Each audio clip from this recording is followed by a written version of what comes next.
Наблюдая за современными трендами и изучая статистику вопросов про YouTube, я заметил, что какие-то вопросы и мифы с годами остаются неизменными. И почему-то никто до сих пор не дает на них нормального ответа. И возможно в этом видео у меня получится сэкономить вам время и раз и навсегда ответить на супер популярные вопросы. Как продвигать видео на YouTube, как раскрутить канал, как набрать просмотры, как набрать подписчиков, как набрать первую 1000 подписчиков и первые просмотры, как попасть в тренды YouTube и все такое. Возможно вы, как и я когда-то в свое время, перерыли огромный объем информации и так и не нашли подходящих ответов. Но если вы очень внимательно будете смотреть это видео, то высока вероятность, что у вас наконец-таки получится сдвинуться с мертвой точки. Ну поехали.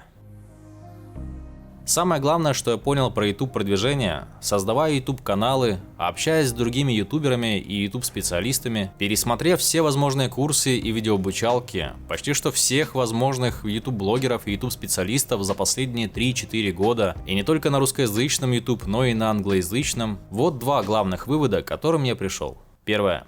Ни один YouTube-специалист, ни самые популярные блогеры, никто до конца не понимает, как работают YouTube-алгоритмы. И второе. Не существует никакого YouTube-продвижения. И вообще формулировка «продвигать свои видео на YouTube» сама по себе неверна. Она неверна по своей сути, так как никто, кроме YouTube-алгоритмов, ваши видео не продвигает. Крупные каналы-миллионники делают абсолютно то же самое, что делают и начинающие каналы с нулем подписчиков. Вы просто публикуете на канал свое видео и ждете. И все. Только во втором случае ожидания гораздо длиннее, чем в первом. Вот и вся разница. Да, вам необходимо изучить, как работает YouTube изнутри. Разбираться в настройках и анализировать информацию, научиться создавать цепляющие заголовки и обложки для видео, правильно прописывать теги, научиться анализировать потенциал выбранных для видео тем с помощью специальных программ и развивать собственную насмотренность, чтобы понимать, что сейчас интересно, что актуально, а что нет. Научиться хотя бы основам съемки видео и монтажа, простой работе со звуком, светом, немножко научиться писать сценарии и в целом развивать свой эмоциональный интеллект, ставя себя на место зрителя, чтобы понимать психологию зрителя, который впервые наткнулся на ваш канал и на ваше видео. Но элементарный пример, что не стоит делать 15-секундную заставку в начале видео, потому что она тебе просто нравится, она такая красивая, потому что многих это может просто бесить. И все это точно увеличит ваши шансы на успех. А дальше все зависит от того, как вы сможете применить все это на практике при создании видео и как быстро система сможет распознать вашего зрителя и начнет рекомендовать им ваши ролики. А скорость этого распознавания зависит от того, поможете ли вы с этим YouTube алгоритмом или наоборот будете только мешать, забив на изучение всего вышеперечисленного. Единственный дополнительный способ положительно повлиять на продвижение вашего видео – это подтолкнуть ролик настоящими, живыми и заинтересованными в этом видео просмотрами. В идеале вообще в первые сутки или даже в первые часы после публикации. Это можно сделать с помощью форумов, тематических пабликов, схожих по смыслу с темой вашего видео. Да хоть друзьями и родственниками, которые будут смотреть ваше видео. Даже 5 или 10 живых, настоящих просмотров с длинным удержанием важнее десятков тысяч накрученных с коротким. Также работают коллаборации с другими блогерами.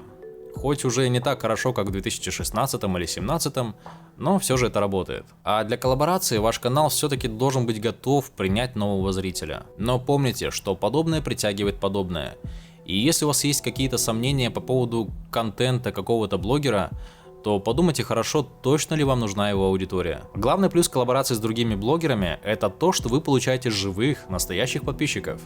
Но главный минус то, что смотреть ваше видео будет лишь только малая часть подписавшихся, а большая часть будет лежать мертвым грузом и постепенно отписываться, так как, возможно, они приняли слишком поспешное и импульсивное решение о подписке на вас. Просто потому, что их об этом попросил их любимый блогер. Но опять же не всегда, многое зависит и от вашего контента, то есть насколько интересно ваше видео или нет.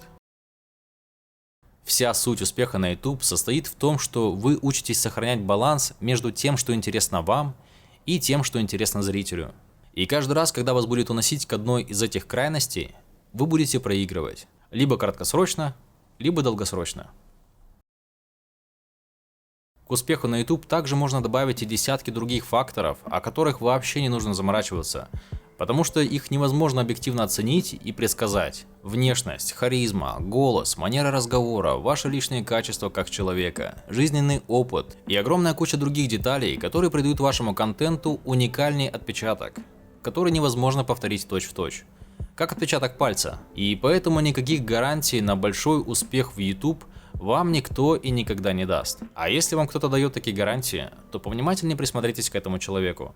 Не хочет ли вам он совершенно случайно что-то продать? Добавим сюда случайности. Например, какой-нибудь случайный выпуск популярного блогера-миллионника, который сделал видео на такую же тему, как и вы. Это видео следом поднимает ваше видео в рекомендациях, что в последующем поднимает весь ваш канал. Также сюда можно добавить какой-нибудь новый тренд или случайно произошедшее новостное событие.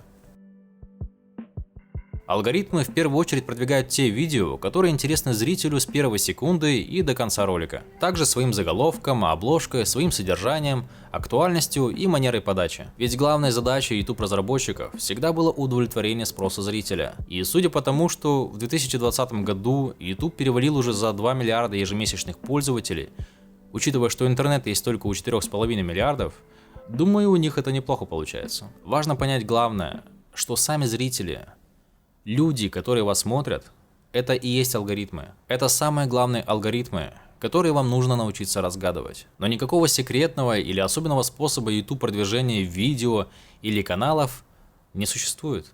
Просто есть огромное желание найти тот самый заветный волшебный рубильник и куча мифов, паразитирующих на этом желании. Также, конечно, вы всегда можете накрутить первые просмотры и первых подписчиков, раз и навсегда похоронив свой канал. Потому что дальше YouTube будет рекомендовать следующие ваши видео людям, которые уже подписаны на ваш канал или которые уже смотрели вас. С теми же интересами и предпочтениями, каждый последующий раз получая от ваших накрученных подписчиков и просмотров обратную связь в виде полнейшего безразличия к вашему контенту. То есть ваши ролики эти люди не смотрят или смотрят первые 5 секунд и выключают. YouTube будет считать, что теперь вы делаете контент более низкого качества и будет сложнее убедить его в обратном. И так будет с абсолютно любым сервисом накрутки, который вы встретите на просторах интернета.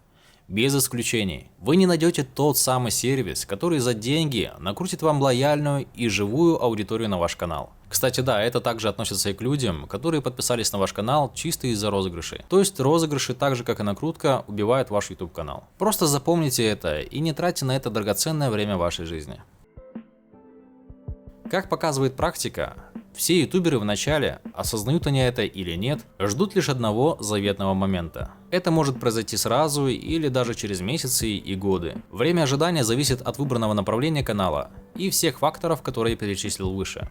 Это момент, когда какое-то видео на твоем канале наконец-то вдруг выстреливает и набирает десятки и сотни тысяч просмотров. Ты можешь снять на свой канал 50 или 100 видео, но выстрелить могут какие-то 2 случайных ролика. И эти условно 2 видео поднимают все остальные ролики на канале. И в целом наполняет канал уже основной аудиторией. А система YouTube все это видит и думает, что возможно и другие видео на твоем канале заслуживают дополнительных просмотров.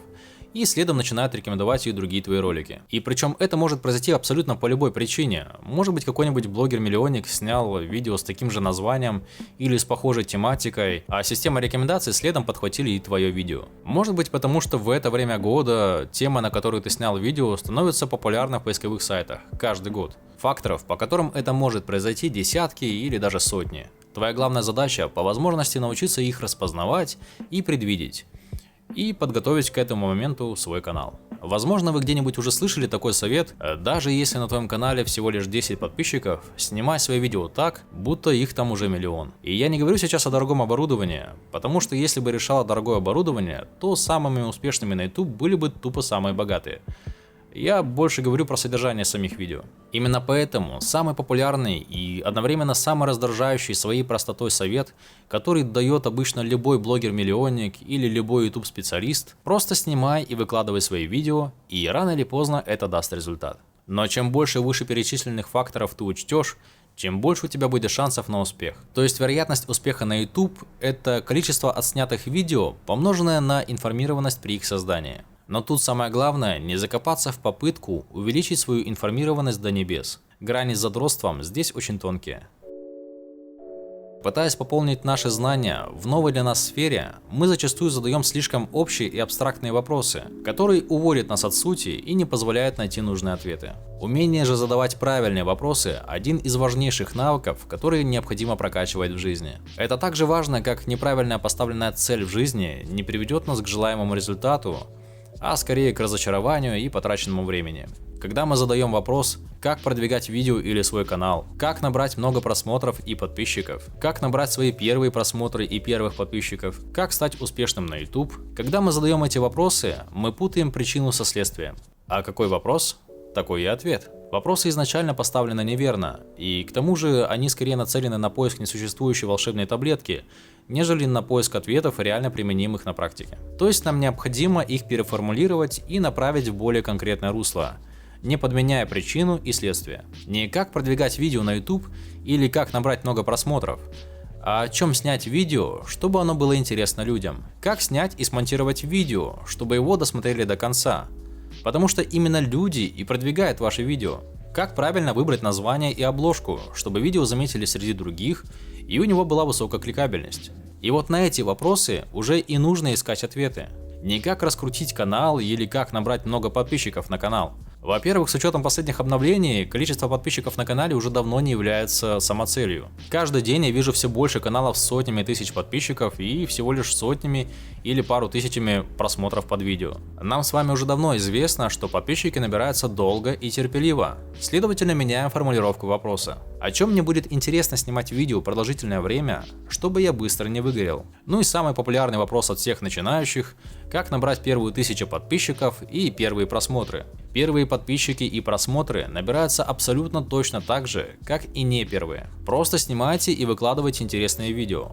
Разумеется, правильно их загрузив и оформив. Набирайтесь тучей терпения, и постепенно люди начинают смотреть и подписываться. Лично я уже давно не смотрю, сколько подписчиков на канале, прежде чем принять решение о подписке на этот канал. Я просто подписываюсь, если мне интересен контент и вижу, что он более-менее регулярно публикуется.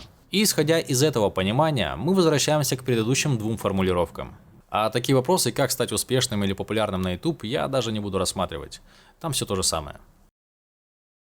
В этом видео я постарался дать вам, возможно, не то, что вы хотели бы услышать, но то, что принесет вам пользу, если вы услышите. И это сэкономит вам кучу времени. Если у вас очень долго не получается найти ответ, всегда подвергайте сомнению правильность поставленного вопроса. И старайтесь изменить его формулировку, ведь, возможно, ответ на него находится совсем рядом, просто в другой плоскости. И тогда все интернет-поисковики, в том числе и сам YouTube, станет не бессмысленным набором абстрактных ответов или информационной свалкой, а вашим ценнейшим союзником и помощником на пути к вашей цели.